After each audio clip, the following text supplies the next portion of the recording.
This one is for all the girls out there who are hard on themselves. And I feel like that's something that almost all of us can relate to. In my journey, there's been one question that goes right back to scripture that has stopped me dead in my tracks when I think about showing myself compassion. And it comes right out of Matthew 25:40. In this scripture, Jesus says, "Whatsoever you do to the least of these, you also do to me."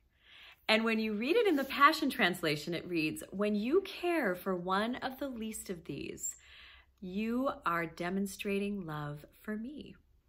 And so when we take this scripture and apply it to that inner critic, the question that I want to ask you is, what if the least of these is you?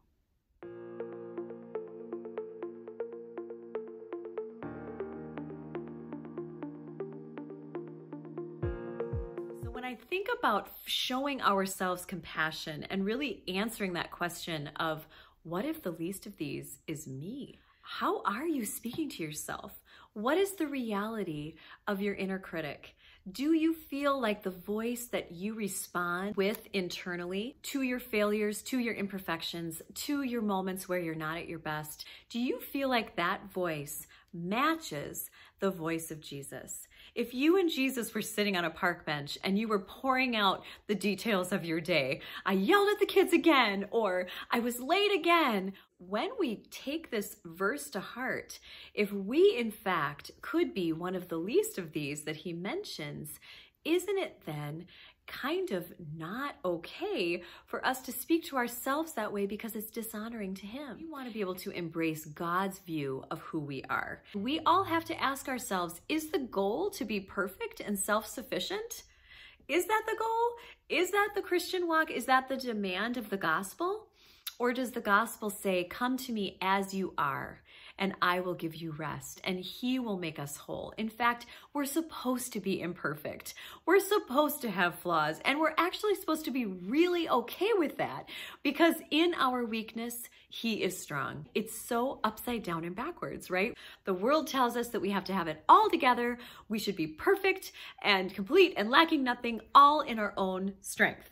And we as Christians know that that's not the truth, but I think we often live as though that's the truth, because when we screw up, when we have a failure, when we are grossly in touch with our flaws, we hide it. And we sometimes feel ashamed. And the way that we talk about it and about ourselves is such a self-deprecating manner instead of the kingdom way. The kingdom way would say, yay, another chance to press into Jesus and become more like him. We need to be able to embrace imperfection and realize that this is a shared human experience. Everybody is imperfect and everybody is struggling. And the sooner that we can lean into that and treat it as an invitation to a fancy dinner with Jesus, like, oh goody, now we get to unpack this together. Light some candles, sit with the Lord, get your journal out. He will show you the root of these things. And it's so refreshing because he takes that burden, he gives you that grace, and he speaks to you with kindness and compassion. Truly, if we think about it, in the Christian life, the goal is not to be perfect. The goal is not to have it all together. The goal is to do it dependently with Jesus. Once we embrace this, it becomes safer, I feel, to fail. It's still not comfortable. Don't get me wrong, it's still gonna hurt, but the pain is designed to draw us close to Jesus.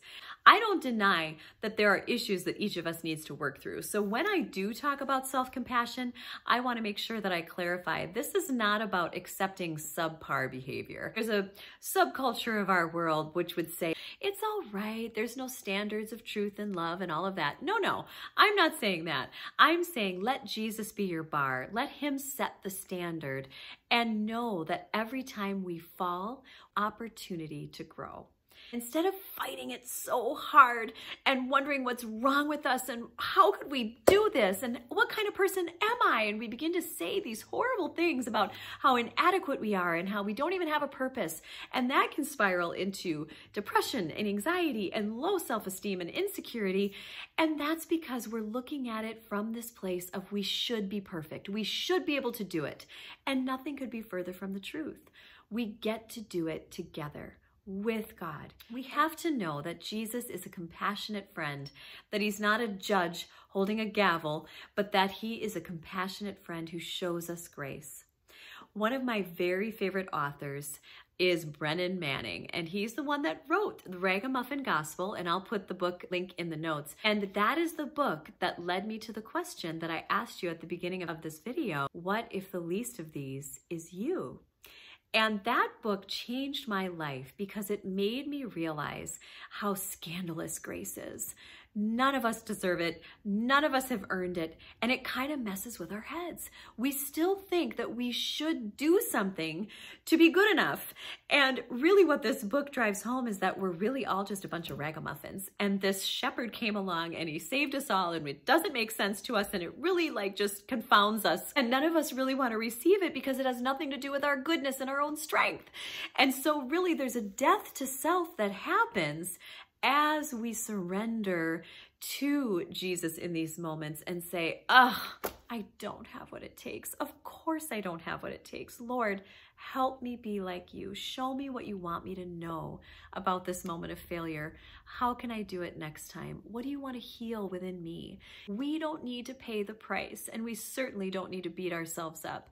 And in fact, it goes against the gospel. It doesn't demonstrate the love of God because you are lovable.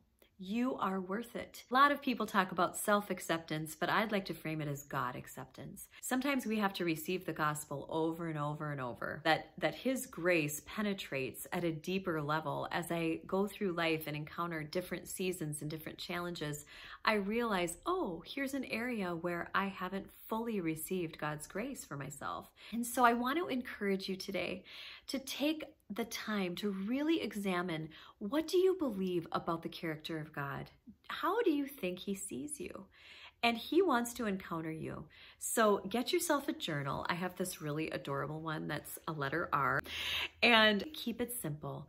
Sit down, get your favorite beverage, ask the Lord to show you, Lord, how do you see me? Write it down, date it, and make sure that you go back to that and meditate on it, because that's the truth about you.